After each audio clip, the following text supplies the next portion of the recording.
दिख रहा हूँ मैं आपको? हाँ, तो 1 2 3। हेलो एवरीवन, क्या हाल चाल? बढ़िया एकदम। Welcome all of you to our the beautiful channel Madhav classes. मैं आपका अपना आर के माधव, आपका बायोलॉजी एजुकेटर। आज क्या पढ़ने वाले हैं? तो पहले तो ये देखता हूँ क्या वीडियो बन रहा है। हाँ ठीक है, बन रहा, शुरू हो गया है ना। ठीक है, तो आज हम पढ़ने क्या वाले हैं ना, इतना अच्छा टॉपिक है, इतना अच्छा चीज है यार, आपको मजा आ जाएगा। देखो, सबसे पहले एक छोटी सी इंफॉर्मेशन देना चाहता हूँ। यदि आपको इस चैप्टर को पूरे वन शॉट चार्ट फॉर्म में समझना है ना, यहाँ पे भी समझेंगे चार्ट फॉर्म के अंदर, लेकिन यदि आपको अच्छे से चार्ट फॉर्म के अंदर आपको समझना है तो आप क्या करोगे? आप डिस्क्रिप्शन में लिंक है, वहां जाइए और इस वीडियो को पूरा अच्छी तरह से देखिए और समझिए। पूरी एनसीईआरटी कवर्ड है, लेकिन ये तो मैं हिंदी मीडियम वालों के लेके आया हूँ जो वन शॉट सीरीज को समझना चाहते हैं, जिसके एक में इस चैप्टर को पूरा खत्म करना चाहते हैं। उसके लिए और छोटी सी इंफॉर्मेशन, टेलीग्राम ज्वाइन कर लीजिए, क्योंकि ये पीडीएफ पूरी वहां आपको मिलेगी, ये चार्ट फॉर्म आपको पूरा वहां मिलेगा। दूसरी चीज, टेस्ट भी होता है टेलीग्राम में, तो वहां आप जाइए और टेस्ट वगैरह दीजिए। दूसरी चीज, चैनल पे नए हो तो उसको सब्सक्राइब कर लीजिए, क्योंकि ये आपका चैनल है और आपका ही घर है। आप पे आइए, आप पढ़ते हो ना, आपका कोचिंग इंस्टीट्यूट है। तो चलो सबसे पहले शुरू करते हैं इसकी जनन स्वास्थ्य, इसके बारे में पढ़ेंगे और इसका मतलब है क्या ये समझाते हैं कि जनन स्वास्थ्य का मतलब होता क्या है। जनन स्वास्थ्य का मतलब ये होता है कि जनन रिप्रोडक्शन में जो बीमारियां होती है ना, जैसे पॉपुलेशन कैसे बढ़ती है ना, एसटीडी वगैरह जो बीमारियां होती है, कैसे प्रेगनेंसी को रोका जा सकता है ना, कैसे प्रेगनेंसी में हेल्प की जा सकती है, माता बच्चा शिशु वगैरह की सबकी, वो इसके अंदर पूरी डिटेल में अच्छी तरह से पढ़ेंगे। तो शुरू करते हैं ना, क्लास को शुरू करते हैं ऐसे ही और अच्छे से मचाते हैं। चलो चलो लाइन टू लाइन पढ़ते हैं ना। देखो, ये बोल रहा है कि पिछले अध्याय में आपने जनन स्वास्थ्य, जनन तंत्र की और प्रकारों के बारे में पढ़ा होगा। हाँ पढ़ा होगा। उसमें अब उसमें जुड़े निकट शीर्षक जनन स्वास्थ्य के बारे में चर्चा करेंगे। हाँ, थर्ड चैप्टर में आपने क्या पढ़ा?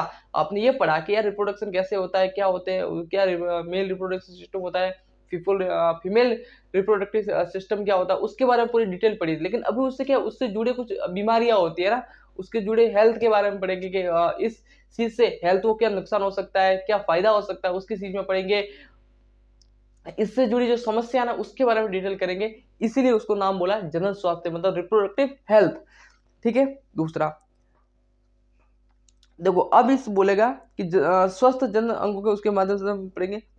वस्तु वस्तु ये मैं अंडरलाइन करता हूँ ना, वहां पे आपको देखना है ना। देखो इसके अंदर जनन, देखो इसकी ये बोलता है कि जनन से पहलू मतलब स्वास्थ्य के बारे, अभी ये डेफिनेशन देखा कि स्वास्थ्य होता क्या है ना, स्वास्थ्य होता क्या है। तो एक है ना ऑर्गेनाइजेशन है जिसका नाम है WHO। WHO, WHO क्या है, WHO क्या है उसके बारे में पढ़ेंगे कि WHO क्या है।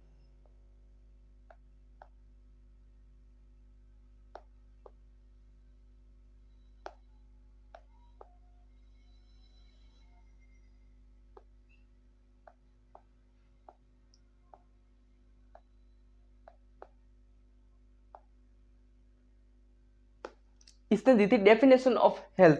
इसने बोला कि हेल्थ की डेफिनेशन क्या होती है उसके बारे में हम आपको बताएंगे कि एक्चुअल में हेल्थ क्या होता है। तो क्या होता है, इसने बोला कि हेल्थ क्या होता है भाई, तो समझो कि हेल्थ क्या होता है। हेल्थ, तो इसने बोला कि हेल्थ को ऐसे तो नहीं कह सकते कि यदि मैं खुश रहा हूं, मैं अच्छे पढ़ा रहा हूं तो इसका मतलब मैं स्वस्थ हूं। तो ऐसा तो हो ही नहीं सकता ना भाई। क्या हो सकता है? ऐसा नहीं हो सकता कि यदि मैं खुश हूं इसका मतलब मैं हेल्थी हूं। नहीं, मेरे अंदर क्या बीमारी हो सकती है, मेरी मेंटलिटी क्या बीमारी हो सकती है, हर चीजों को मुद्देनजर रखते हुए हम ये कह सकते हैं कि हेल्दी है। तो उसने बोला कि कौन कौन से पहलू है जिसको समझ करके हम ये कह सकते हैं कि भाई ये मैं हेल्थी हूँ, मेरे को कोई बीमारियां नहीं है। तो पहले इसने बात की, पहले इसने बात थी वर्ल्ड हेल्थ ऑर्गेनाइजेशन के सभी पहलों को सही देखो, इसने बोला कि क्या क्या चीज होनी चाहिए। तो इसने ये बोला कि भाई इसके अंदर ये होना चाहिए, देखो संपूर्ण स्वास्थ्य अर्थात शारीरिक वो फिजिकली एकदम सही होना चाहिए, मतलब उसको फिजिकल में कोई प्रॉब्लम नहीं होना चाहिए। फिजिकली जैसे मेरा हाथ पैर में एकदम सही होना चाहिए, है ना। भावना, उसके अंदर वो क्या विचार, उसकी क्या भावना है वो उसकी सही होनी चाहिए।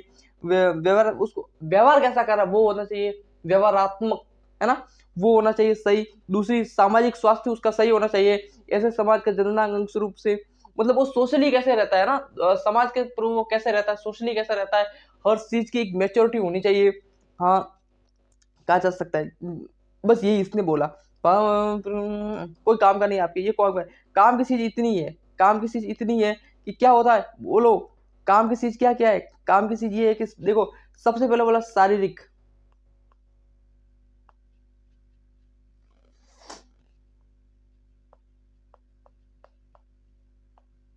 बोला शारीरिक, है ना, शारीरिक व्यवहार कह सकते हैं।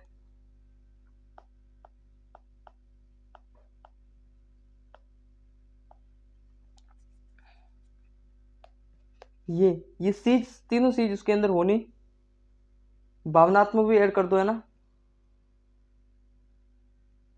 ये होनी चाहिए, जिसे बोलेंगे हेल्थ। क्या बोल सकते हैं? हेल्थ। हेल्थ।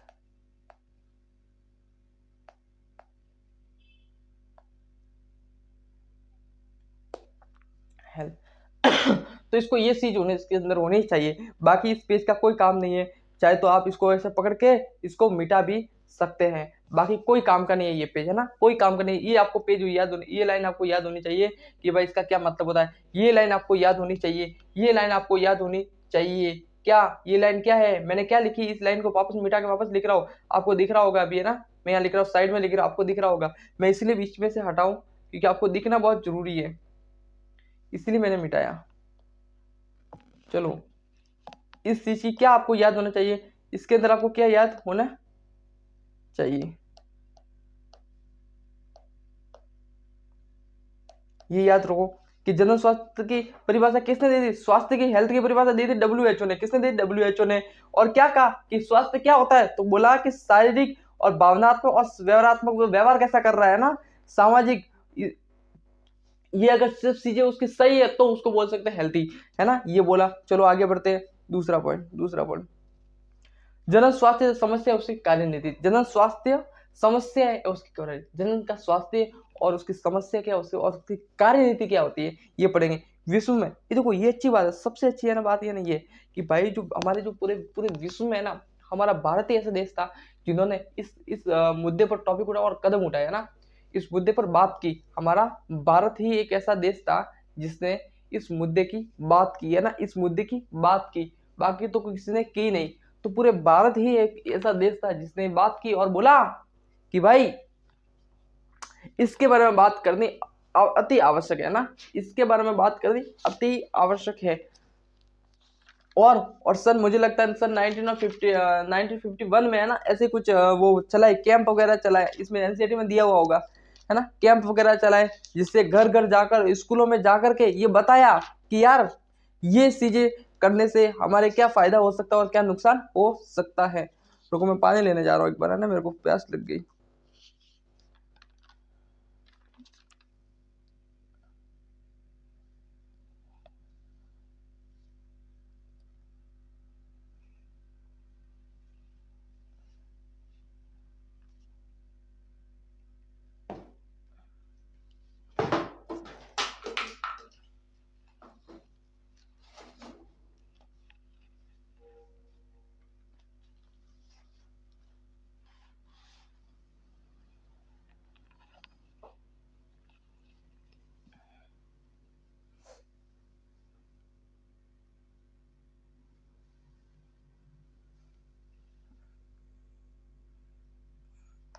हाँ, तो क्या बोला कि यार ये जो स्वास्थ्य है उसके बारे में घर घर जाकर कैसे क्या क्या कर सकते हैं। तो वो ये याद रखना कि हमारा भारत ही ऐसा पहला देश था जिसने जिसने ये बात मुद्दा उठाया ना, इसके ऊपर मुद्दा उठाया और इस बात को आगे बढ़ाई, है ना। भारत ही ऐसा देश था जिसके बारे में ये मुद्दा उठाया और ये बात को आगे बढ़ाई। चलो आगे बढ़ते हैं। चलो,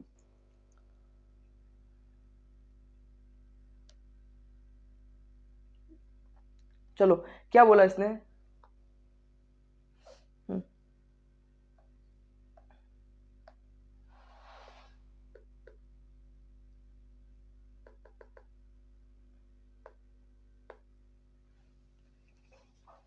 इसने क्या बोला?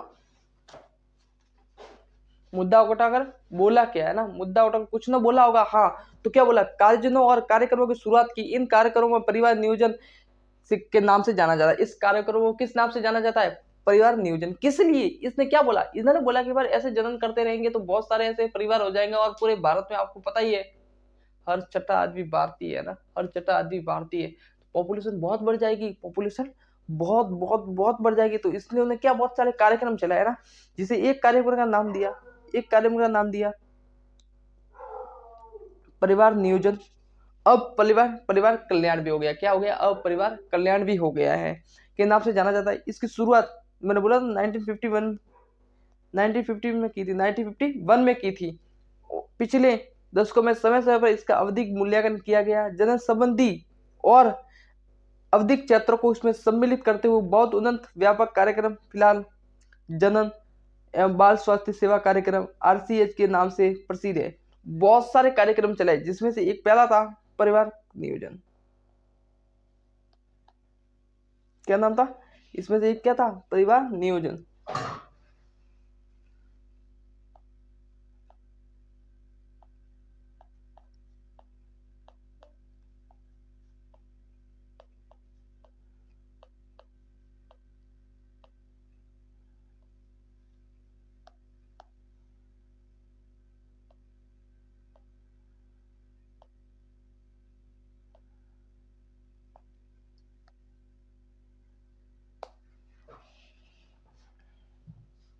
परिवार नियोजन, परिवार नियोजन कब हुआ था ये?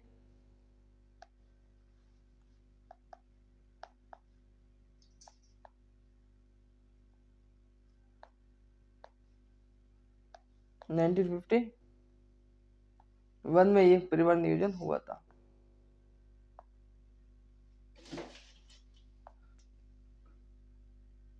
चलो ये बात आपको याद होनी चाहिए कि परिवार नियोजन कब हुआ था।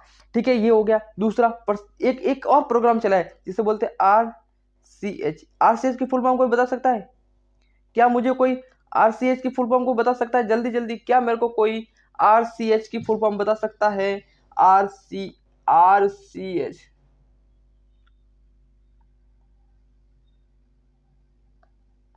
चलो ये क्वेश्चन आया वो बोलो बोलो जल्दी बोलो।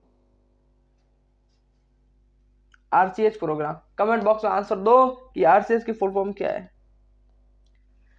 के नाम से प्रसिद्ध है। इन कार्यक्रमों के अंतर्गत जनन संबंधी विभिन्न पहलुओं के बारे में जागरूकता करते हुए जननात्मक रूप से स्वस्थ तैयारी करने की अनूठी सुविधा प्रसारित कर रहे हैं।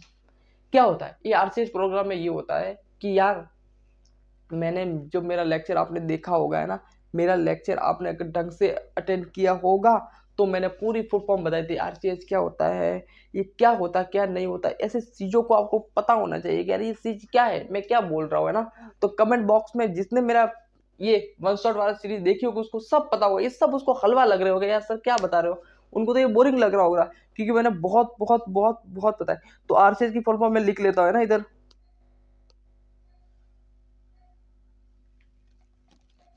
आरसीएच की फुल फॉर्म क्या है? जल्दी बोलो, आर से तुम खुद बोलो। क्या मुझे एक और की फुल फॉर्म आती है? एक और फुल फॉर्म आती है?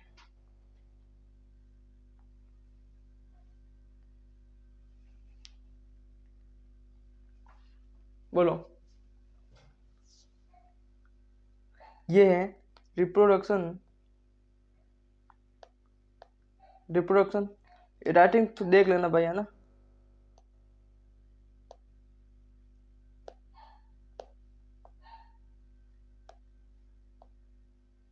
रिप्रोडक्शन एंड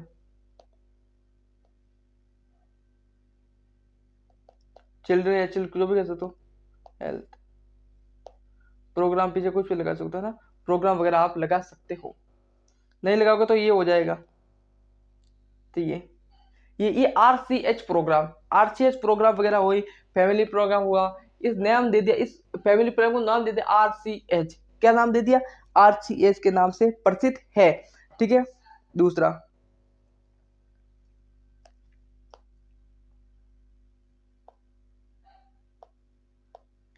और इसमें क्या बोला इन्होंने? बोला कि हम घर घर जाकर या स्कूलों में जाकर के हम बताएंगे कि यार कैसे हो सकता है और कैसे हम इस चीजों को रोका जा सकता है, कैसे क्या बैरियर यूज कर सकते हैं, क्या नहीं कर सकते, वो सब करते हैं। चलो एनसीईआरटी की लाइन टू आते हैं ना, एनसीईआरटी की लाइन पे आते हैं और बोलते हैं, एनसीईआरटी बोलते हैं कि श्रव्य तथा द्रव्य ऑडियो विजुअल और मुद्रित सामग्री की सहायता से सरकारी गैर सरकारी संगठन जनता के बीच जनन संबंधी पहलों को जागरूकता पैदा करने के लिए विभिन्न उपाय कर रहे हैं। उपयुक्त सूचनाओं को प्रसारित करने में माता पिता, अन्य निकट संबंधित शिक्षक एवं मित्रों को भी प्रमुख भूमिका है। विद्यालयों में यौन शिक्षा की पढ़ाई को बढ़ावा दिया जाना चाहिए। देखो सब समझो है ना, ताकि युवाओं को एक सही जानकारी मिल सके और बच्चे यौन संबंधी पहलुओं के बारे में फैली भ्रांतियों और विश्वास न करें और इन्हें यौन संबंधी गलत धारणाओं से छुटकारा मिल सके। लोगों को जन्म अंगों, किशोरावस्था, उससे संबंधित परिवर्तनीय, सुरक्षित और स्वस्थ यौन क्रियाओं, यौन संचारित रोगों एवं एड्स के बारे में जानकारी, विशेष रूप से किशोरा आयु वर्ग में जन्म संबंधित स्वस्थ जीवन बताने में सहायता होती है चलो होती है। लोगों को शिक्षित करना, विशेष रूप से सक्षम जोड़ी और वे लोग जिनकी आयु विवाह योग्य है उन्हें उपलब्ध, बोला जिसकी आयु विवाह योग्य है उनको ये बताया कि भाई आयु से पहले विवाह नहीं करे, ऐसे चीजों को बहुत सारे समझाया ना। उसको किशोरावस्था की जानकारी होनी चाहिए, सब बच्चों को पता होना चाहिए। नियंत्रण, गर्भवती महिलाओं को देखभाल, देखो गर्भवती महिलाओं की देखभाल भी करना, माँ और बच्चे के प्रोत्साहन, पोस्ट नेटल देखभाल आदि के बारे में, स्तनपात के महत्व, लड़का हो या लड़की समान महत्व अवसर देने की, मतलब लड़का हो या लड़की उन सबको क्या समान महत्वता दी जानी चाहिए। ऐसी भी चीजों को बोला कि भाई चाहे लड़का हो या लड़की सबको समान महत्वता दी जानी चाहिए। जागरूकता, परिवार का निर्माण होना, अनियमित जनसंख्या वृद्धि से होने वाली समस्याओं, सामाजिक उत्पीड़नों जैसे कि यौन दुरुपयोग संबंधी अपराधों के बारे में जागरूकता पैदा करने की आवश्यकता है, ताकि लोगों को रोकने के जननात्मक रूप से जिम्मेदार एवं सामाजिक रूप से स्वस्थ समाज तैयार करने के बारे में विचार और आवश्यकता कदम उठाए। बस इसके बारे में ये पूरी इतनी बकवास इसने कही ना, इसने ये कही है कि भाई 1951 में एक नियम चला है जिससे हम इस चीज को कैसे रोक सकते हैं ना, तो वो था परिवार नियोजन। परिवार नियोजन का नाम रख के बदल गया परिवार कल्याण। एक और चला है जिसको बोलते हैं आरसीएच। आरसीएच में क्या बोलते हैं, इसमें ये बोलता है कि स्कूलों में जाकर के घर घर कैंप लगाकर, मतलब सॉरी गलियों में कैंप लगाकर है ना, सिटियों में कैंप लगाकर है ना, उनको शिक्षित करे क्या लड़का हो या लड़की उनको समान महत्वता दी जानी चाहिए। और यदि एक माता प्रेग्नेंट है तो उसकी सेवा कैसे की जानी चाहिए, सेक्सुअल एजुकेशन के बारे में फैलाया। तो ये इसको ऐसे ही बोला, बस यही इसका मेन उद्देश्य है ना। जन स्वास्थ्य प्राप्ति के लिए विभिन्न कार्य योजनाओं को सफलतापूर्वक क्रियान्वयन के लिए मजबूत चरणात्मक सुविधा, व्यवसायिक विशेषता तथा भरपूर भौतिक सहारों की आवश्यकता होती है। लोगों को जन्म संबंधी समस्या जैसे कि सगर्भता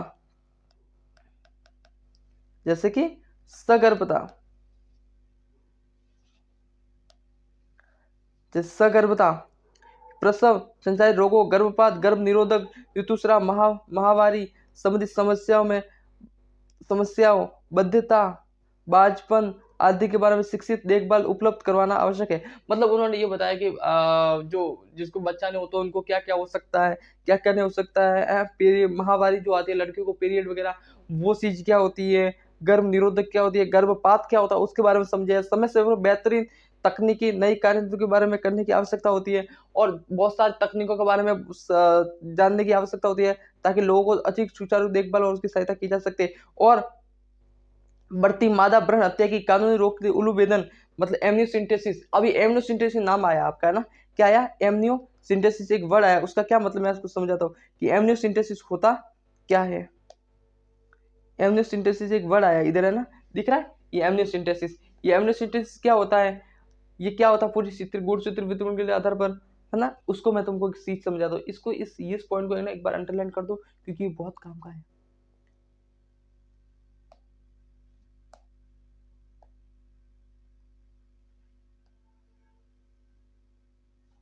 बहुत काम की। इस चीज पकड़ो, एमनियोसिंथेसिस क्या होता है,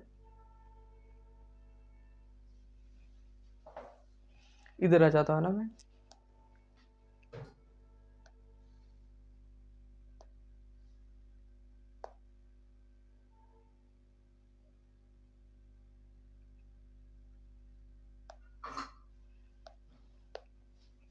चलो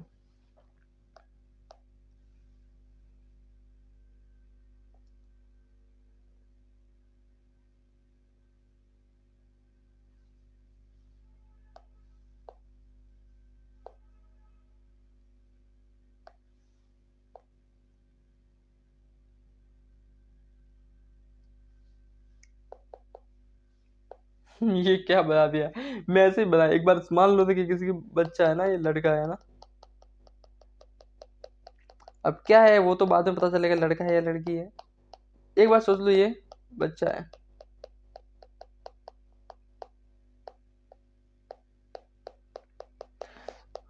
दिल खो गया किसी का, अब रास्ता मिल गया किसी का, आंखों में है ख्वाब सा किसी का।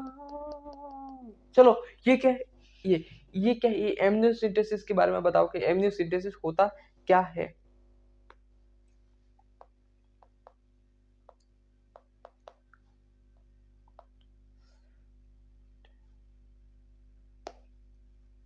दिल खो गया किसी का बुरा।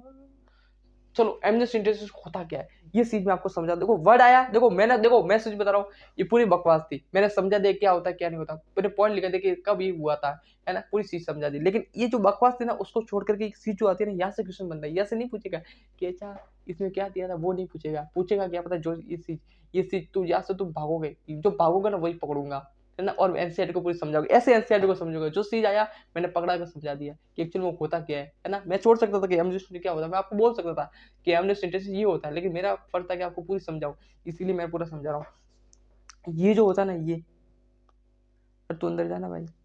चलो, ये जो होता है ना, ये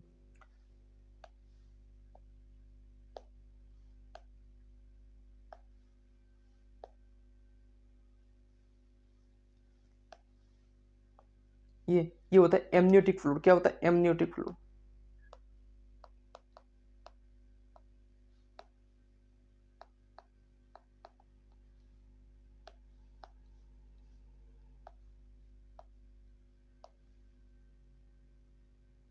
क्या है एमनियोटिक फ्लूइड? क्या है एमनियोटिक फ्लूइड? समझ में आ गया क्या है एमनियोटिक फ्लूइड? अब इस एमनियोटिक फ्लूइड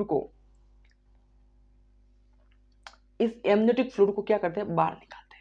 इस एमनियोटिक फ्लूइड को, है ना, किसी इंजेक्शन लेते हैं, ये ऐसे, है ना, ऐसे, और इसको हम बाहर निकालते हैं, एमनियोटिक फ्लूइड को बाहर निकालते हैं। इस एमनियोटिक फ्लूइड के अंदर, है ना, क्या होता है, तो डीएनए होता है, डीएनए और क्रोमोसोम। क्या होता है? डीएनए होता है और क्रोमोसोम होता है। इससे हम ये पता लगा सकते हैं कि यार इसमें कौन कौन सी बीमारी है ना, कौन कौन सी डिजीज है। डिजीज के बारे में पता लगा सकते हैं कि यार इसमें कौन कौन सी डिजीज है। बात समझ में आ रही है कि नहीं आ रही है? हाँ भाई, भैया क्यों नहीं आ रही? आप इतना अच्छे तरह से पढ़ा रहोगे तो समझ में क्यों नहीं आ रही है? इससे हम पता लगा सकते हैं कि यार इसके अंदर कौन कौन सी बीमारियां है, इसके अंदर कौन कौन सी बीमारियां है। लेकिन एमनियोसिंथेसिस होता क्या था, किस लिए होता था, ये होता क्यों है? ये इसलिए होता है, एक्चुअल में एमनियोसिंथेसिस का काम क्या होता है, सबसे अच्छा काम होता है ना, कि क्या होता है कि यार माँ गिर भी जाए, है ना, गिर भी जाए, तो ये जो फ्लूइड होता है ना, ये फ्लूइड ये क्या करता है, उस बच्चे की रक्षा करता है ना, इस बच्चे की रक्षा करता है ना। तो वो होता है, कोई भी, जैसे कि मैंने कोई चीज लाई थी, ये मैंने क्यों लाया था, है ना, ये टैबलेट मैंने लाया। जब ये टैबलेट मैंने लाया था ना, तब इसमें क्या हुआ था पता है? हाँ, ये जब मैं टैबलेट लाया ना, तो इसके अंदर क्या आता है, एक पूरी कवरिंग थी, है ना, क्या होती है, पूरी कवरिंग। तो क्या हुआ था, अगर ये गिर भी जाए, है ना, गिर भी जाए, तो पता है ना, ऐसे हम फोड़ते कि नहीं फोड़ते कभी, आपने कभी ट्राई, मैंने बहुत ट्राई किया। कोई भी चीज आई तो उसको जो दाना दाना उसको मैं फोड़ता, पट पट बचते हैं, अच्छे से बचते हैं। तो उसकी पूरी कवरिंग इसके ऊपर थी, है ना, उसके ऊपर पूरी कवरिंग थी। तो मैं ये बोल रहा कि जब माँ होती है ना, तो ये जो एमनियोटिक फ्लूइड आपको दिख रहा है ना, है ना, ये पूरी ये बच्चा मैंने रेड लेग से बनाया है ना, तो उसके अंदर ये उसको पीछे जो दाने दाने आपको दिख रहे हैं ना, शॉर्ट शॉर्ट, ये क्या है, ये है एमनियोटिक फ्लूइड। ये एमनियोटिक फ्लूइड क्या करता है, मान लो माँ अगर गिर भी जाए ना, नीचे माँ अगर गिर भी जाए, तो ये जो एमनियोटिक फ्लूइड होता है ना, वो बच्चे की रक्षा करता है। तो मैं यही बोलना चाह रहा कि जो इसके ऊपर जो कवर था ना, वो इस टेबलेट की रक्षा कर रहा था। तो बात यही है कि यार जो ये जो एमनियोटिक फ्लूइड होता है ना, एमनियोटिक फ्लूइड ये क्या करता है, उस बच्चे की रक्षा करता है। लेकिन इस एमनियोटिक फ्लूइड को बाहर निकाल लेते हैं ना, डॉक्टर क्या करते हैं, बाहर निकाल लेते हैं, और उसमें से डीएनए और क्रोमोसोम को क्या करते हैं, डीएनए और क्रोमोसोम को क्या करते हैं, बाहर निकालते हैं, और उसकी टेस्टिंग करते हैं। और इस टेस्टिंग से पता चलता है कि इसमें बच्चे में कौन कौन सी बीमारियां थी। तो हम गर्भ से अंदर ही पहले जमाने में, पहले के जमाने नहीं, पहले ही हम पता लगा सकते थे कि इसमें कौन कौन सी बीमारियां। लेकिन हम लोगों ने क्या किया, इस डीएनए और क्रोमोसोम को देख करके हम पता लगाया कि इसमें बच्चा है या बच्ची है, और हमको ये पता चल गया इसमें बच्चा है और बच्ची है। और जो जो पहले के जमाने में जब बच्चियों को मार दिया जाता था। इसीलिए सरकार ने क्या कर दिया, इस प्रक्रिया को बंद कर दिया, बैन लगा दिया, इसके ऊपर क्या कर दिया, बैन लगा दिया। क्योंकि जब हाथ पकड़ाते हैं ना तो कंधे पे बैठ जाते हैं।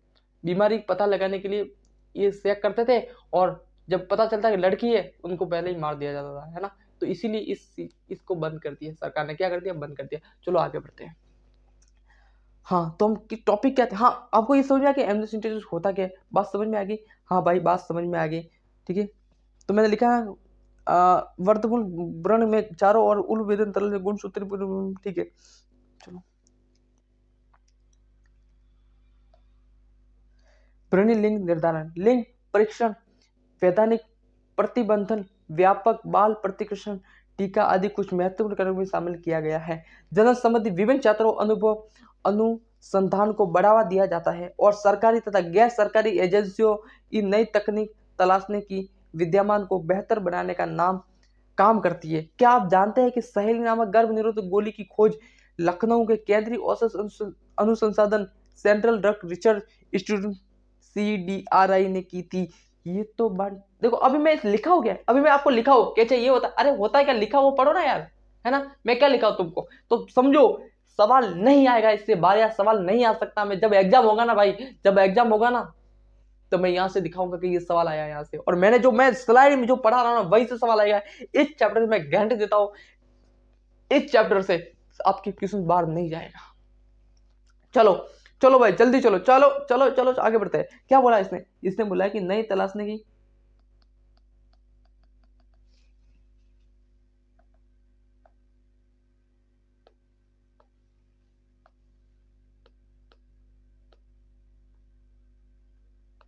ये पढ़ो। बोला कि नाम, क्या आप जानते हैं कि सहेली नामक गर्भ निरोधक गोली की खोज लखनऊ के केंद्रीय औषध अनुसंधान सेंट्रल ड्रग रिसर्च, जिसे CDRI की फुल फॉर्म पे पूछा जाता है कि CDRI की फुल फॉर्म बताओ। क्या पूछता है कि CDRI की फुल फॉर्म बताओ, ये पूछता है भाई, मजाक नहीं कर रहा हूँ। पूछता है कि CDRI की फुल फॉर्म बताओ। तो सेंट्रल ड्रग रिसर्च इंस्टीट्यूट, क्या है, सेंट्रल ड्रग रिसर्च इंस्टीट्यूट। तो ये किसमें पूछता है ना,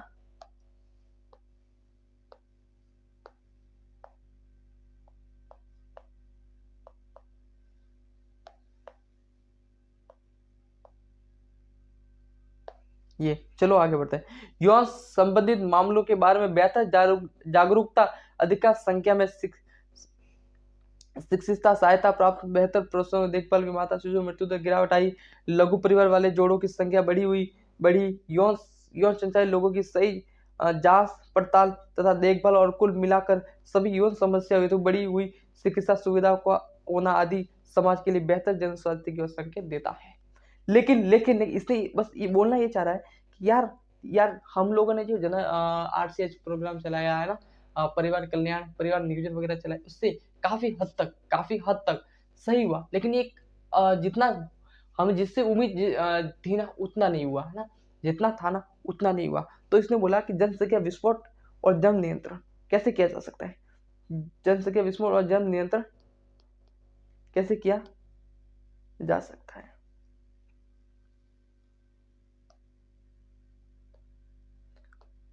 दिल खो गया किसी का, अब रास्ता मिल गया किसी का, आंखों में है ख्वाब सा किसी का।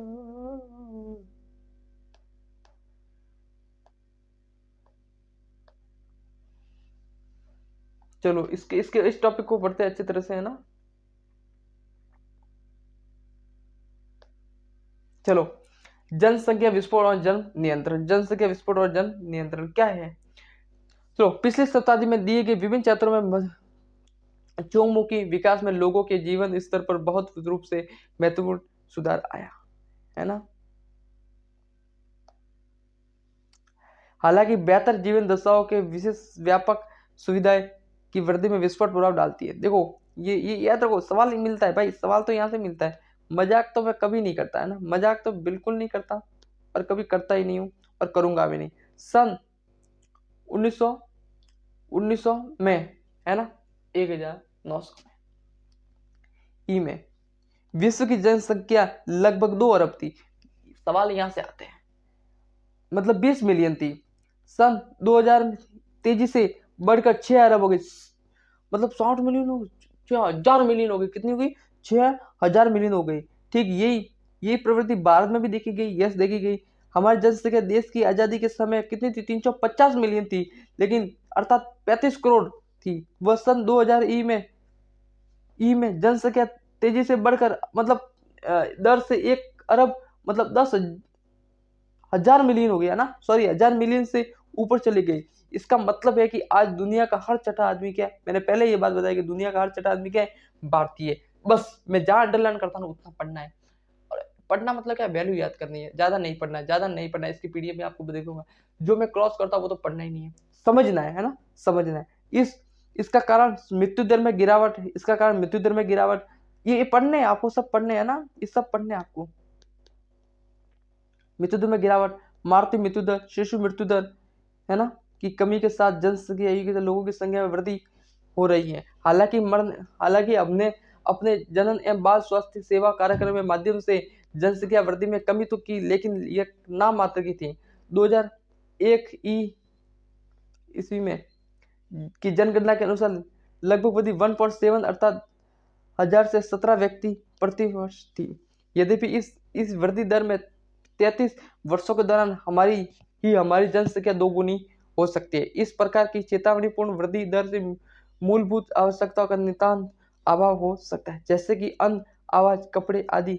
हमने भले ही इन मंदों के मतलब प्रकृति है, इसलिए सरकार यह दबाव था कि इस प्रकार की जनसंख्या वृद्धि को काबू करने की एक गंभीर उपाय अपनाया जाए।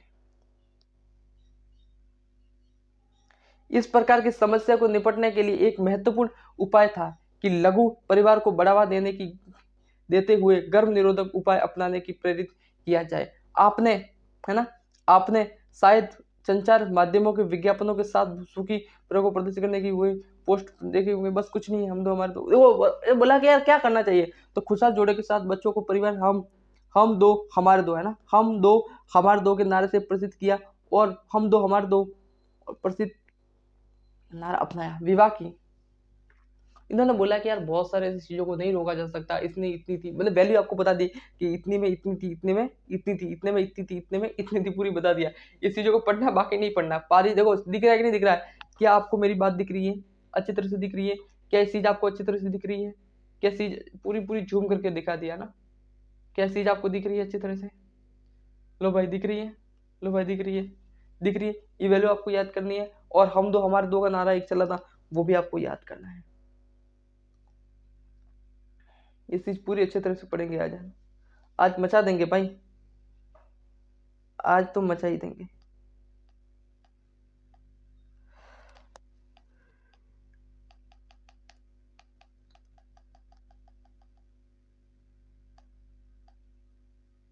चलो कहाँ थे, यहाँ है ना, हाँ चलो यहाँ है, चलो चलो भाई जल्दी चलो, आ जाओ जल्दी, आ जाओ। हाँ अभी जो न्यू एनसी है, मतलब सॉरी न्यू नहीं, जो अभी जो चल रहा है ना, उसके अंदर ये जो वैल्यू दे रखी है ना, विवाह की उम्र जो वैल्यू दे रखी है ना भाई, वो कितनी है, वो है 21 है।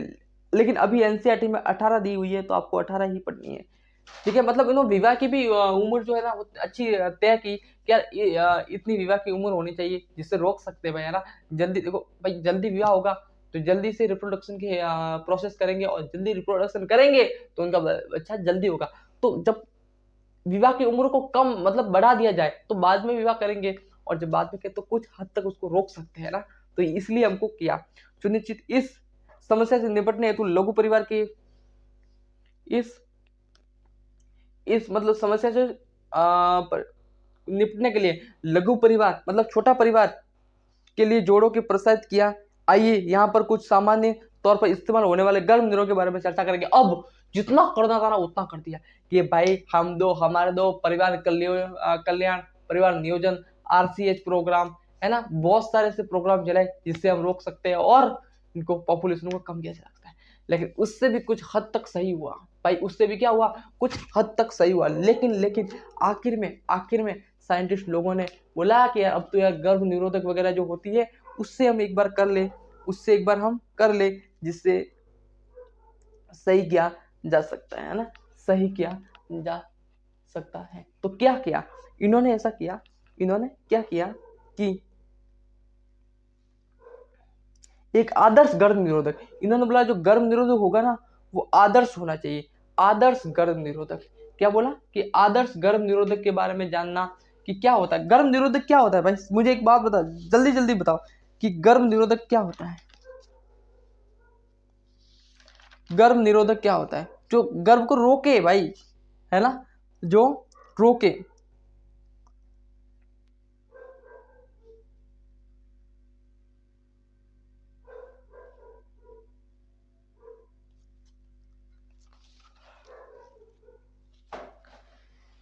आदर्श गर्भ निरोधक क्या होता है? मैं यहाँ लिखता हूँ ना, यहाँ पे लिखता हूँ, यहाँ पे दिखेगा सही है ना, कोशिश करता हूँ कि आपको यहाँ पे दिखे। चलो, आदर्श गर्भ निरोधक क्या होता है?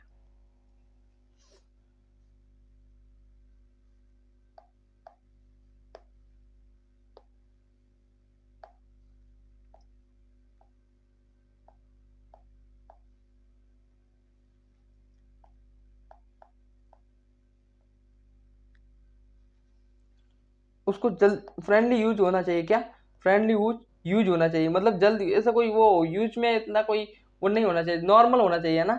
दूसरा, इजीली अवेलेबल,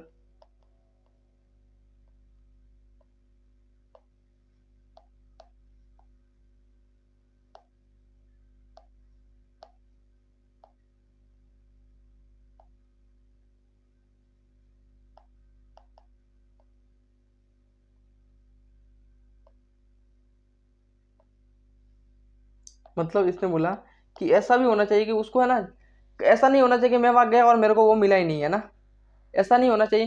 क्या पढ़ रहे हैं, तुमको पता है कि हम क्या पढ़ रहे हैं ना? मुझे पता है, जब मैं 12th में था तो सर क्या पढ़ा रहे हैं हमको पता ही नहीं चलता था क्या पढ़ा रहे हैं। हाँ, हाँ सर, हाँ सर, हाँ सर, ऐसे ऐसे करते थे। फिर उसके बाद नींद आने लग गई है ना। कोई बात नहीं, चलो यार, पढ़ा सोना नहीं, देखो आंखों में नींद है पर सोना नहीं है, और यही समय कुछ मेरे दोस्त, कुछ आंखों में नींद है, हंस लो है ना, मैं बोल रहा हूँ हंस लो, है ना, पोपट हो गया मेरा, हंस लो। मैं बोलता हूँ आंखों में नींद है पर सोना नहीं है, और यही समय मेरे दोस्त इसे खोना नहीं है। क्या होता है ना, देखो अभी नया साल शुरू होने वाला है, क्या होता है, नया साल शुरू होने वाला है और सब ऐसे कहेंगे नया साल शुरू होने वाला है, और सब ऐसे कहेंगे भगवान मैं ये छोड़ दूंगा, भगवान मैं ये कर दूंगा, मेरे को ये कर दूंगा, मैं ये कर दूंगा, भगवान मेरे को ये कर देना, इस साल के अंदर मेरे को ये खुशी होनी चाहिए, है ना, बहुत सारे ऐसे आ जाएंगे, है ना, बहुत सारे ऐसे आपको मिल जाएंगे। व्हाट्सएप पे आपको बहुत सारी ऐसी चीजें मिल जाएगी आपको, जो कहेंगे इस पे क्लिक करो आपको खुशी मिलेगी, है ना, बहुत सारे स्टेटस लगाएंगे, लेकिन ये प्रण कोई नहीं लेगा, है ना। मैं बोलता हूँ आपके पास क्या होना चाहिए, क्या प्रण लेना आपको, क्या आपको लेना है, ये कोई नहीं सोचता कि आने वाले 2024 के अंदर पूरी मेहनत करूंगा और जब तक 25 नहीं आता कभी मैं सोऊंगा नहीं, मतलब मेहनत इतनी करूंगा कि साला खाना पीना सब भूल जाऊंगा, है ना। ये कोई नहीं सोचता, सब ऐसे लगाएंगे स्टेटस, हैप्पी न्यू ईयर, है ना, हैप्पी न्यू ईयर, उसको मैसेज करेंगे, उसको मैसेज करेंगे, ये भगवान 2024 के अंदर मेरा खुशियों से भरा दिन हो, और अच्छा जाए मेरा, है ना, अच्छा जाए, फिर 25 आएगा ऐसा लगेगा, लेकिन ऐसा कोई नहीं सोचेगा कि 2024 के अंदर इतनी मेहनत करूंगा, इतनी मेहनत करूंगा साला, कि मतलब भगवान भी कहेंगे यार तेरी सक्सेस तेरे हाथ में है, यार तेरी सक्सेस तेरे हाथ में, ऐसा बोलेगा। तुम ऐसा सोचोगे ना कि मैं 2024 के अंदर सक्सेस हो जाऊं, तो नहीं होगा, लेकिन तुम ऐसा सोचोगे ना यार कि 2024 के अंदर इतनी मेहनत करूंगा पूरी साल, जब तक 25 नहीं आता साला लगा के मेहनत करूंगा, तो होगा कुछ, तब जाके उखड़ेगा यार। और तुम सोचो, तुम नहीं सोचोगे तो नहीं बन पाओगे, तुम सोचोगे वही तो बन पाओगे, है ना, तुम दिमाग में जो घूम रहा होगा सारा दिन वही तो कर पाओगे, है ना, वही तो कर पाओगे। तो घुमाओ, लोग कहेंगे कि तेरी औकात से बाहर के सपने देख रहा है ना, मुझे भी बोलते हैं लोग, बहुत बोलते हैं, है ना, मैं जहाँ से हूँ मैं बहुत, मतलब गलियों से हूँ मैं ना, जहाँ पे रोड बनी हुई नहीं है ना, मैं वहां से हूँ, मेरे को लोग बहुत बोलते हैं कि अपनी तो औकात से ज्यादा सपने देख रहा है। मैं उन लोगों को यही बोलता हूँ, मैं उन लोगों को एक ही चीज बोलता हूँ कि मैं नहीं बदलूंगा अपने सपनों को, है ना, मैं नहीं बदलूंगा अपने सपनों को अपनी औकात से मैच खाने के लिए, मैं बदलूंगा अपनी औकात को ताकि वो मेरे सपनों से मैच खाए। तो अपने सपनों को मत बदलो, अपनी औकात को बदलो, और औकात को बड़ी करो, है ना, औकात को पालो, औकात को बड़ी करो, अपने सपनों को पालो, उनको बड़ा करो यार। बस दिमाग में एक ही चीज घुसनी चाहिए, मेरे सपने, बस दिमाग में कुछ पता है। एक कैदी जब जेल में होता है ना, एक कैदी जब जेल में होता है ना, तो क्या कहता है वो, उसके दिमाग में एक ही चीज होती है कि मेरे को बाहर निकलना है। कुछ भी हंसेगा खेलेगा, लेकिन बात दिमाग में एक ही चीज फंसी होगी कि मेरे को यहाँ से बाहर निकलना है ना, मेरे को यहाँ से बाहर निकलना है। तो अपने आप को ऐसा कैदी समझो, तुम अपने आप को क्या बनो, क्या समझो, कैदी समझो कि मेरे को तो बाहर निकलना है इस जंग से। और यार कभी ना कभी तो दिन आएगा तेरा, कभी ना कभी तो दिन आएगा तेरा। और मुझे 100% पता है, मुझे ये हर बात 100% पता है कि मुझे पता है अभी तेरे 200 नंबर ही आ रहे हैं, तेरे 300 नंबर ही आ रहे हैं, लेकिन तेरी जो छलांग हुई ना, वो सबसे बड़ी और सबसे लंबी छलांग तेरी ही होगी। और तू ही साला फोड़ के आएगा नीट के एग्जाम को, मुझे 100% पता है। मुझे पता है तेरे पास वाला भी निकल जाएगा तेरे से आगे, अभी जितना भी है ना वो तेरे से चल जाएगा। लेकिन मुझे पता है आप अभी 3 बजे क्लास देख रहे हो या 4 बजे, जो भी क्लास देख रहे हो, मुझे पता है यदि आप यहाँ तक पहुंचे हो ना इस क्लास के अंदर, तो कुछ ना कुछ तुम करके ही जाओगे, और कुछ ना कुछ तुम फोड़ के जाओगे, कुछ ना कुछ तुम मचा के जाओगे। मुझे एक चीज बता दो, सब जिंदगी में सब तय है। जिंदगी में क्या है, सब तय है, क्या होना सब तय है, सब सब सब तय है। आपको किसी ने, भगवान ने भेजा ना, किसी पर्पस के लिए भेजा है। मुझे पता है किसी ने किसी के लिए भेजा है ना, वो किसी गोल के लिए भेजा, किसी ऐसा तो किसी का जन्म नहीं हुआ है ना। तुमको जानवर तो नहीं बने, हम जानवर तो नहीं बने, तो किसी ना किसी को भेजा है, तो अपनी अपने गोल के लिए भेजा है, तो जागो और मेहनत करो यार। और सबसे अच्छी जो मुझे लगता है ना, आप लोग तो सोचते हो ना कि यार मैं मेहनत कैसे करूँ, मुझे नहीं पता है ना। तो मुझे लगता है मैं अगर मेहनत करने का जो मेरा मन होता है ना, मेरी जो मेहनत करने का मुझे लगता है कि यार मैं अभी भी देखो 3 बजे वीडियो बना रहा हूँ, कंसंट्रेशन जो चल रही है ना मेरी, कि मैं कैसे मेहनत करता हूँ। तो मेरी एक चीज मेरे को बहुत अच्छी तरह से याद है, और इसी चीज शायद में इसी चीज को लेकर के मैं इतना डेडिकेशन से काम करता हूँ, और मुझे लगता है कि यही मेरे को आगे बढ़ाने के लिए सबसे अच्छी मेरे को होता है। तो मुझे इतनी मेहनत करता हूँ ना, अब मुझे अपने आप पे विश्वास है कि मैं इतनी मेहनत करता हूँ ना, अपने आप को मैं बहुत, कभी मैंने अपने आप को छोटा समझा ही नहीं है ना। लोग मुझे बोलते तेरे में एटीट्यूड भर भर के घुसा हुआ है, मैं ऐसा ही हूँ, मेरे में एटीट्यूड है, जो है ना, जो है वो है। बट मैं अपने आप को कभी कम माना ही नहीं है, और कभी आंकता ही नहीं हूँ अपने आप को कम। क्यों माने भाई, अपने आप को जिंदगी साला एक मिली है, उसके अंदर अपने आप को मैं कम आंकूंगा नहीं। अपने आप को आंकना चाहिए बहुत बड़ा इंसान हूँ मैं, है ना, ऐसा समझू मैं बहुत बड़ा इंसान हूँ। तो मैं मुझे चीज जो लगता है ना मोटिवेशन, तो सबसे अच्छा जो मोटिवेशन है ना, सबसे अच्छा मोटिवेशन जो मुझे ऐसा लगता है कि यार मैं एक चीज बताता हूँ क्या है मोटिवेशन। वो मोटिवेशन ये है, ध्यान से सुनना, पूरी जिंदगी का यही मोटिवेशन है, इससे ज्यादा कोई मोटिवेशन हो ही नहीं सकता। यदि इस चीज को आपके दिमाग में नहीं आ रही है, ये चीज आपके दिमाग में नहीं आ रही है, और ये चीज को तुम मोटिवेशन नहीं बना पाते, तो समझो तुम किसी काम के नहीं हो, है ना, किसी काम के नहीं हो। तो सबसे अच्छा जो मुझे मोटिवेट करती है ना, वो चीज है कि यदि अभी हमारे पेरेंट्स हमारे सामने बैठे हैं ना, हमारे पेरेंट्स हमारे पास है, दुनिया दिखानी हो, उनके सपने उनको पूरे करवाने हो, जो भी अपन को देखना चाहते हैं ना पेरेंट्स, कि हम क्या बन सकते हैं ना, उनको अभी वो हमें, अभी हमारे सामने बैठे ना, तब तक जितना करना ना उतना कर लो, है ना। एक बार वो जाने के बाद तुम कितनी भी सक्सेस हासिल कर लो, है ना, कितना भी तुम सीरियस होकर पढ़ाई कर लो, कितना भी कुछ, कितनी अरब के मालिक बन जाओ ना, करोड़ों के मालिक बन जाओ, वो कोई काम के नहीं होगे, है ना, वो कोई काम के नहीं होगे। तो अभी मेहनत कीजिए, आपके पास अभी टाइम है, और पूरी जी जान से लगा दीजिए, है ना। अब 2024 के अंदर ऐसा एक दिन नहीं आए जिससे आप, है ना, आराम करते हुए दिखे जाओ। बोला मैं मेहनत करूंगा, और 2024-25 तक मैं मेहनत करता रहूंगा, और अपने पेरेंट्स के सपने को पूरा करता रहूंगा, और 2025 के अंदर मैं 2024 के अंदर मैं डॉक्टर बन के दिखाऊंगा। ये होना चाहिए। और मुझे नहीं पता किसी की भी तैयारी करो, जो भी कर रहे हो, है ना, दिल खोल के करो, और मेहनत करो, पूरी मेहनत करो यार। ऐसे नहीं होता सिलेक्शन, ऐसे नहीं होते। किसी भी फील्ड में आप होना है यार, इतनी मेहनत करो, इतनी मेहनत करो, सारा मेरे से ज्यादा कोई मेहनत कर ही नहीं सकता। और अपने पेरेंट्स का सपना पूरा करो, है ना, अपने पेरेंट्स का सपना पूरा करो। तो मुझे लगता है ये चीज जो मुझे लगता है बहुत अच्छी लगती है, और मोटिवेशन देता है, और एक अलग ही एनर्जी देती है मेरे को, है ना। तो भी तो चलो यार अपने टॉपिक पे आते हैं। तो आदर्श गर्भ निरोधक क्या होता है, ये पढ़ रहे कि एक आदर्श गर्भ आइडियल क्या होता है, आदर्श गर्भ निरोधक कॉन्ट्रासेप्टिव क्या होते हैं। चलो, मतलब दूसरी, ये कोई साइड इफेक्ट नहीं हो, no side effect, no side effect, इससे कुछ हमारे कोई साइड इफेक्ट नहीं होने चाहिए, कोई साइड इफेक्ट नहीं होना चाहिए। दूसरी,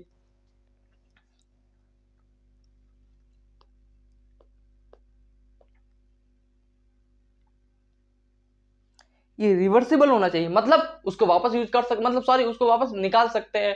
मतलब ऐसा नहीं जैसे कि ट्यूबेक्टोमी वैसेक्टोमी होता है ना, ट्यूबेक्टोमी वैसेक्टोमी जो होता है ना, उसको वापस रिवर्सिबल उसके चांसेस बहुत कम होता है। बोलता है ना कि उसको तो ऑपरेशन करवाया है ना, ऑपरेशन तो वही होता है वासेक्टोमी और ट्यूबेक्टोमी। उसको वापस खोला नहीं जा सकता, एक बार ऑपरेशन को वापस खोल नहीं सकते। तो ये बोल रहे हैं कि इसको वापस रिवर्सिबल होना चाहिए, साइड इफेक्ट नहीं होना चाहिए और इफेक्टिव होना चाहिए, इफेक्टिव होना चाहिए मतलब काम करना चाहिए ना, काम करना चाहिए। दूसरा ये हो गए,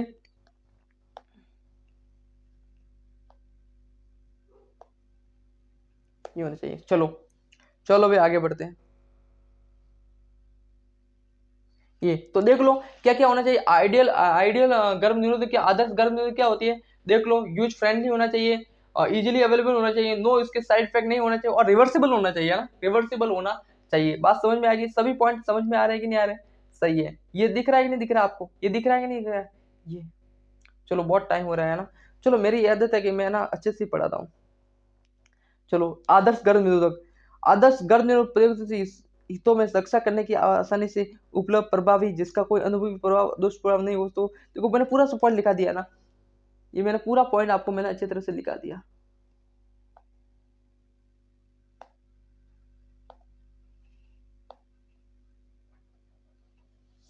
दुष्प्रभाव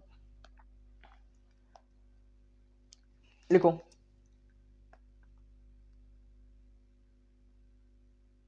लिखो लिखो। हाँ यहाँ से पढ़ो और अच्छे से पढ़ो। प्रत्येक एक आदर्श गर्भ निरोधक प्रयोग प्रयोगकर्ता के हितों में रक्षा करने वाला आसानी से उपलब्ध मैंने लिखा अवेलेबल ना, प्रभावी मतलब काम होना चाहिए जिसका कोई अनुषंगीय प्रभाव या दुष्प्रभाव नहीं हो, उससे कोई नुकसान नहीं हो हमारे, तो हो तो कम से कम, इसके साथ ही उपयोगकर्ता का कामेच्छा प्रेरणा और मैथुन से बाधक न हो। आजकल व्यापक परिधि के गर्भ निरोधक साधन जैसे कि आसानी से उपलब्ध है, उन्हें मोटे तौर पर निम्न श्रेणी में वर्गीकृत किया जा सकता है ना। प्राकृतिक नेचुरल है ना, प्राकृतिक गर्भ निरोधक क्या होता है? प्राकृतिक गर्भ निरोधक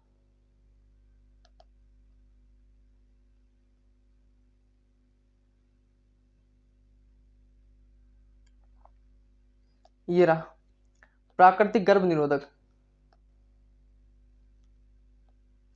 प्राकृतिक गर्भ निरोधक जैसे बैरियर हो गया, आईयूडी हो गया, कॉपर टी, मुंह से लेने योग्य गर्भ निरोधक टीका। तो सबसे पहले पढ़ते हैं प्राकृतिक गर्भ निरोधक में सबसे पहला आता है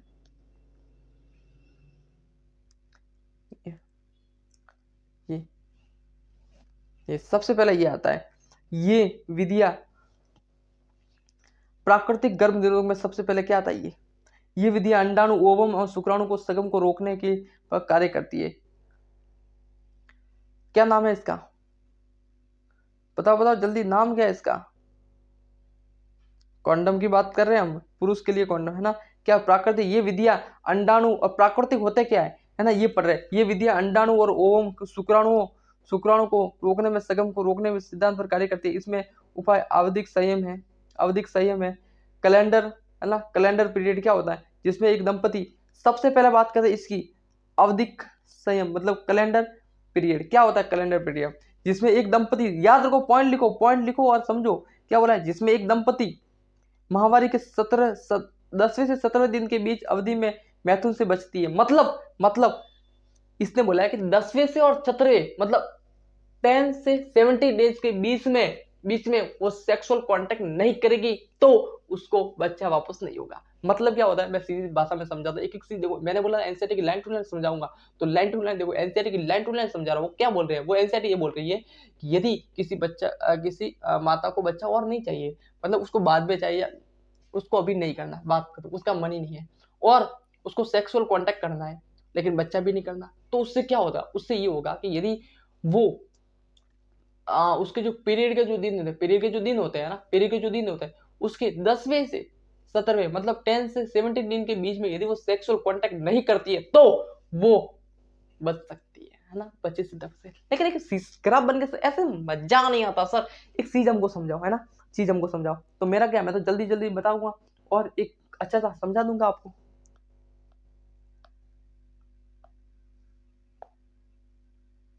ये मैंने बताया ये मेरा पहला दिन, ये कितना, ये 14 और ये 28 और ये 14 है ना, दिख रहा है, हाँ दिख रहा है।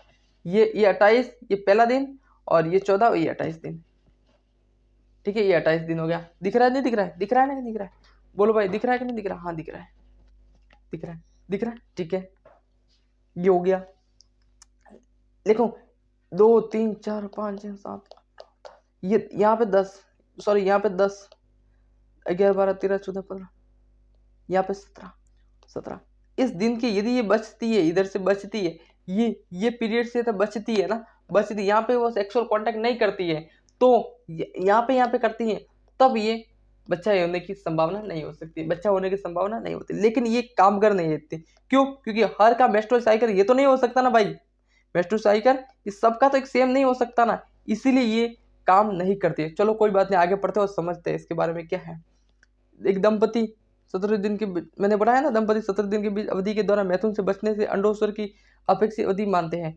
इस अवधि के दौरान निषेचन की एक उर्वर के अवसर बहुत अधिक होने के कारण निषेचन की अवधि भी कहा जा सकता है। इस तरह से के दौरान मैथुन न करने पर गर्भपात से बचा जा सकता है। दूसरा है बायस्खलन या आंतरिक मैथुन, अंतरिंत मैथुन। ये क्या होता है, ये क्या है, क्या एक्चुअल में सोचो ये क्या है, तो दिमाग लगाओ ये है क्या। बायस्खलन क्या है? बायस्खलन ये है जब सेक्सुअल कांटेक्ट होता है और स्पर्म वजाइना के अंदर जाने से पहले यदि स्पर्म को वजाइना के बाहर ही गिरा दे, यदि स्पर्म को वजाइना के बाहर ही गिरा दे, तो हम गर्भपात से बच सकते हैं, गर्भपात से बच सकते हैं। कैसे कैसे कैसे कैसे? अब ये कुछ छोटे तो हो नहीं जो मैं आपको समझाऊं, है ना, छोटे तो हो नहीं जो मैं समझाऊं, छोटे तो हो नहीं जो समझाऊं। इस तरह से के दौरान मैथुन न, मैं तुमको सीध बताता हूँ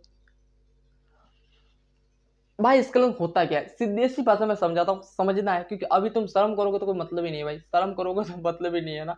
तो क्या होता है कि जब सेक्सुअल कांटेक्ट होता है तब हमारा जो स्पर्म निकलता है ना, वो यदि वजाइना के अंदर, है ना, वजाइना के अंदर नहीं, उसको बाहर ही गिरा दे, है ना, उसको हम बाहर ही गिरा दे, तो हम गर्भपात या बच्चा नहीं होने की संभावना क्या नहीं होता, लेकिन इसमें एक रिस्क है। क्यों? जब सेक्सुअल कांटेक्ट करते हैं ना, तब स्पर्म का थोड़ा बहुत पानी भी होता है, यदि उसके थोड़ा बहुत भी अंदर चला गया तो गर्भपात होने की संभावना है। तो बायस्खलन भी एक अच्छी नहीं है इसको रोकने के लिए।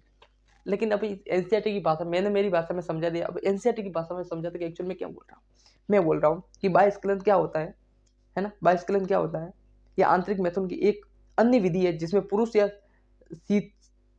साथी संभोग के दौरान वीर्य स्खलन से ठीक स्त्री की योनि में अपना लिंग बाहर निकालकर वीर्य सेशन से बचा जा सकता है। समझ में आ गया? समझ में आ गया। सेक्सुअल के दौरान योनि से अपना लिंग बाहर निकालकर जो मैथुन, जो स्पर्म होता है, वो उसको बाहर गिरा करके, है ना, इससे वीर्य सेशन से बच सकते हैं। तीसरा ऑप्शन आता है स्तनपान, लैक्टेशन एनीमिया। क्या होता है? इस विधि भी तथ्य पर निर्भर करती है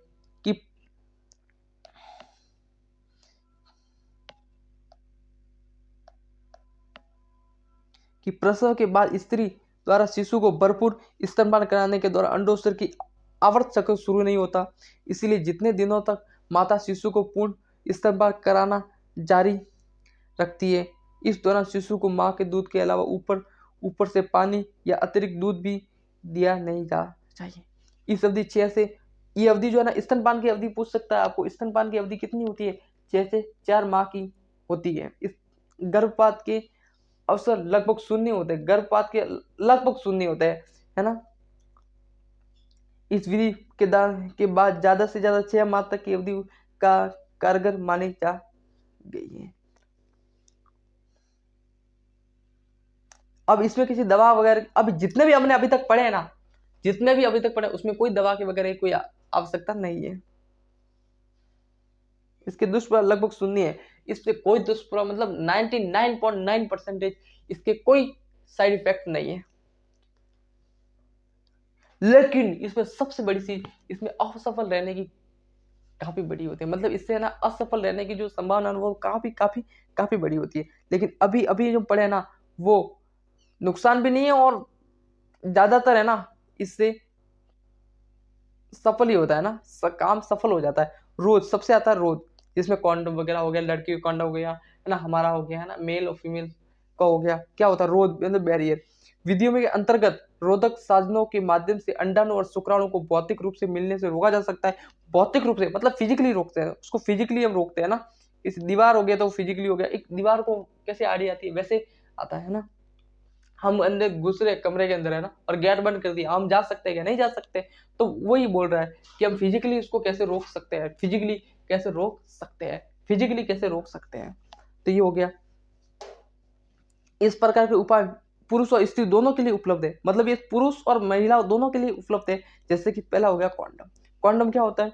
ये होता है, ये क्या होता है कॉन्डम, क्या होता है कॉन्डम। अरे वाह, इतना स्पीड बना लिया, एक्सपीरियंस नहीं है भाई लेकिन बना लिया ना। ये कॉन्डम होता है। ये क्या करता है, इसके अंदर हमारा लिंक डालते हैं ना, तो ये जो स्पर्म होता है ना वो यहाँ इकट्ठा हो जाता है ना, जो स्पर्म होता है ना वो इकट्ठा हो जाता है, और ये वजाइना के अंदर घुस ही नहीं पाता। और जब वजाइना के अंदर नहीं घुस पाता है ना, वजाइना के अंदर नहीं जा पाता, तो गर्भपात होता ही नहीं है ना, गर्भपात होता ही नहीं है। तो बात सीधी सी है, बात यहाँ सीधी सी है।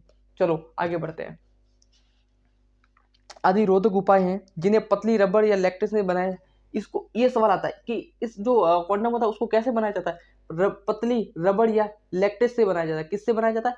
पतली रबड़ या लैक्टेस से उसको बनाया जा सकता है, जा सकता है। ताकि इस देखो, ये चीजों को पढ़ो और याद रखो है ना, भूलो मत।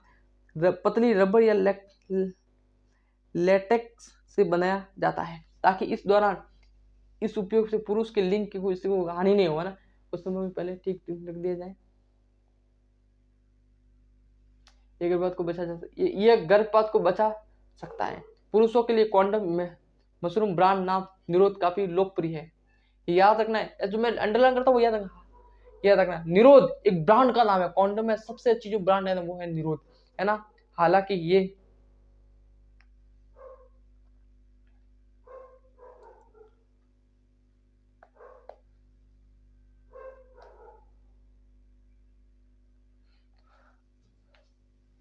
अब कितना बचा है यार, अभी तो बहुत, अभी तो शुरू भी नहीं हुआ भाई, अभी तो पार्टी शुरू हुई है। Tone tone tone tone tone tone tone.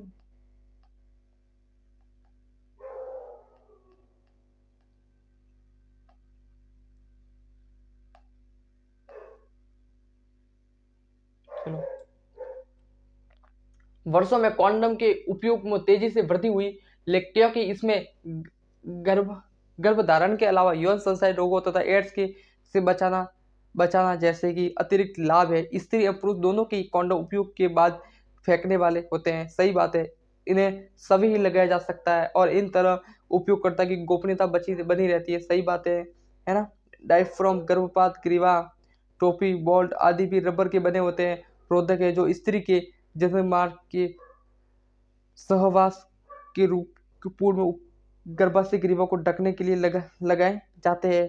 ये गर्भाशय ग्रीवा को ढककर शुक्राणु में प्रवेश को रोककर गर्भपात से छुटकारा दिलाते हैं। इन्हें पुनः इस्तेमाल किया जा सकता है, सही बात है ना, पुनः इस्तेमाल किया जा सकता है। इसके साथ ही इस रोधक साधनों के साथ शुक्राणु नाशक क्रीम, जेली फॉर्म इस्तेमाल किया जाता है, जिस जिससे इनकी गर्भ निरोधक क्षमता काफी बढ़ जाए। दूसरा,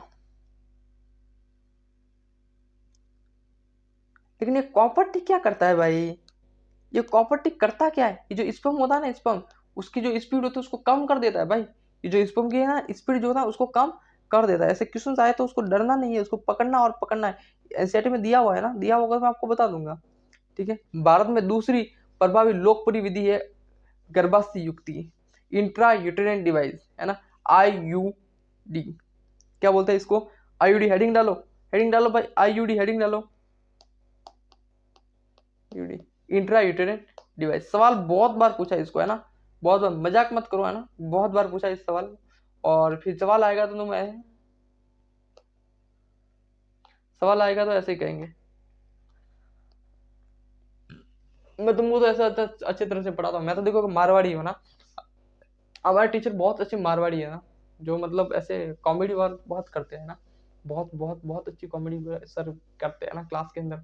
मैं ऐसे क्लास के अंदर बैठा था, मेरे को सर ने बोला, मैं सच बता रहा हूँ, मैं 9 या 10th क्लास में था ऐसा है ना, तो मैं मेरे को बोला खड़ा हो किताब पढ़, तो मैं ऐसे पढ़ रहा हूँ ऐसे खड़ा हुआ, ऐसे मेरे थोड़े पैर ऐसे थे ना, मतलब मैंने पैर वो नहीं बोलते वैसे पैर ऐसे खड़ा करके, और मेरे को बोला कि तू बाहर क्यों गया था, है ना, मैं ऐसे ही थोड़ा बहुत ऐसे ही था, स्कूल के अंदर बहुत गुंडागर्दी करता था है ना, तो मेरे को बोला कि तू बाहर क्यों गया, ऐसा क्यों गया, तो मैं ऐसे मेरे पैर थे ऐसे, ऐसे मेरे पैर के ऊपर ऐसे नहीं रखते पैर, ऐसे मैंने रखा ऐसे, ऐसे हाथ को ऐसे कर रहा था, तो मेरे को सर बोले तेरे टांग तो सही कर रहे ना पहले, मतलब ऐसे ऐसे मतलब किसी ने पूछते थे और डरा लेते थे यार, तो मारवाड़ी में बोलते थारा सौकला तो सीधा कर रहे है ना, तो थारा सौकला तो सीधा कर रहे, ऐसे मारवाड़ी में मतलब ऐसी चीज बोलते थे यार, तो वो है।